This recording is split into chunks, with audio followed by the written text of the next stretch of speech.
Hi hello வணக்கம் to PM channel. நம்ம இன்றைக்கி பார்க்க போகிறது வந்து பச்சை பயிறு குருமா தான் பார்க்க போகிறோம். நம்ம பச்சை பயிறு குருமா வந்து இன்றைக்கி சப்பாத்திக்கு எப்படி செய்யலான்னு பார்க்கலாம் வாங்க.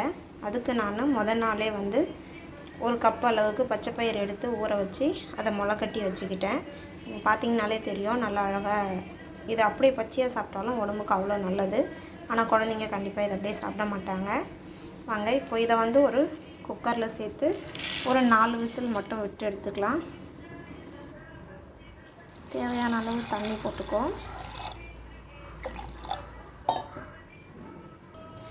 அந்த பச்சை பயிறு வந்து விசில் வர்றதுக்குள்ளே நம்ம அதுக்கு தேவையான பேஸ்ட்டு ரெடி பண்ணிக்கலாம்.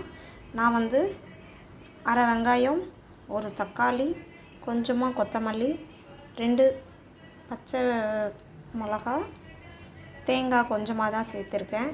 கொஞ்சமாக இஞ்சியும் பூண்டும், ஒரு துண்டு இஞ்சி, ஒரு 7-8 பல்லு பூண்டு சேர்த்துருக்கேன். இப்போ நம்ம இதை அரைச்சி எடுத்துக்கலாம் வாங்க. இந்த அளவுக்கு ஃபைன் பேஸ்ட்டாக அரைச்சி எடுத்துக்கிட்டோம்.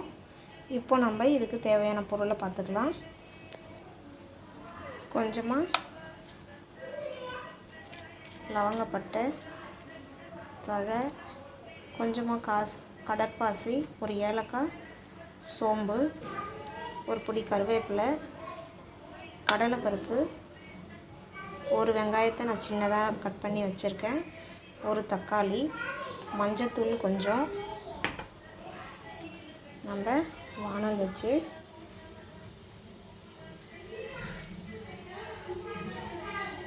தேவையான அளவு எண்ணெய் விட்டுப்போம். எண்ணெய் சூடாகிடுச்சு. நம்ம மசாலா ஐட்டத்தை போட்டுக்கலாம். அதுவும் கூடவே கடலைப்பருப்பும் போட்டுக்கிட்டோம்.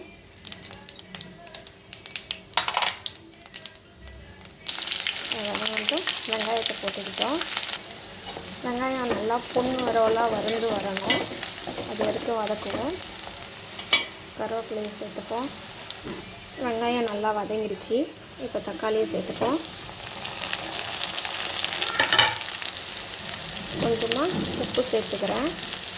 நம்ம இது கூட கொஞ்சமாக மஞ்சத்தூள் சேர்த்துப்போம். தேவையான அளவு மிளகாத்தூள், தனி மிளகாத்தூள் தான் சேர்த்துருக்கேன், காஷ்மீரி மிளகாத்தூள். ஏன்னா நம்ம அதில் பச்சை மிளகா சேர்த்துருக்கோன்றதுனால நம்ம காரத்துக்கு ஏற்ற மாதிரி சேர்த்துக்கலாம். கொஞ்சமாக கரம் மசாலா. நல்லா வதங்கட்டும். நல்லா வதங்கிடுச்சு. இப்போ நம்ம அரைச்சி வச்சுருக்கிற இந்த பேஸ்ட்டை சேர்த்து நல்லா பச்சை வாசனை போகிற அளவுக்கு வதக்கிக்கலாம். நல்லா வதங்கிடுச்சு. அதனுடைய பச்சை வாசனை, ஏன்னா நம்ம இஞ்சி பூண்டு இதில் பச்சையாக தான் போட்டிருக்கோம், அந்த பச்சை வாசனை போகிறதுக்காக தான் கொஞ்சம் வதக்கணும். இப்போ நம்ம வேக வச்சு எடுத்து வச்சுருக்க பச்சை பயிரை நம்ம அதை கூட சேர்த்துக்கலாம். பாருங்கள், நம்ம எடுத்தாலே தெரியும் நல்லா அது நல்லா பூ மாதிரி வெந்து போயிருக்கு.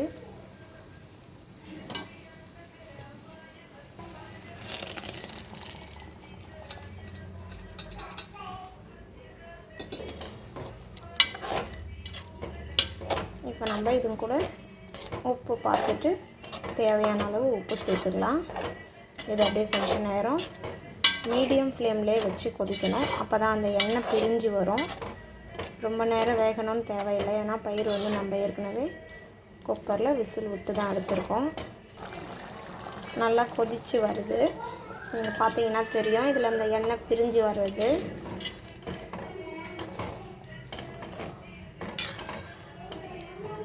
அவ்வளோதான் ஃப்ரெண்ட்ஸ், இது நல்லா எண்ணெய் பிரிஞ்சு வந்துருச்சு. இப்போ நம்ம அதுக்கு மேலே கொஞ்சமாக கொத்தமல்லி தூவி போட்டு இறக்கிட்டோம்னா சரியாயிடும். அவ்வளோதான் ஃப்ரெண்ட்ஸ், இப்போ நமக்கு சப்பாத்திக்கு பச்சை பயிறு குருமா ரெடி. சேர்த்து சாப்பிட்டா செம்மையாக இருக்கும், டேஸ்ட்டாக இருக்கும். வீடியோ பிடிச்சிருந்தா லைக் பண்ணுங்கள், ஷேர் பண்ணுங்கள், மறக்காமல் சப்ஸ்கிரைப் பண்ணுங்கள். நெக்ஸ்ட் வீடியோவில் மீட் பண்ணலாம்.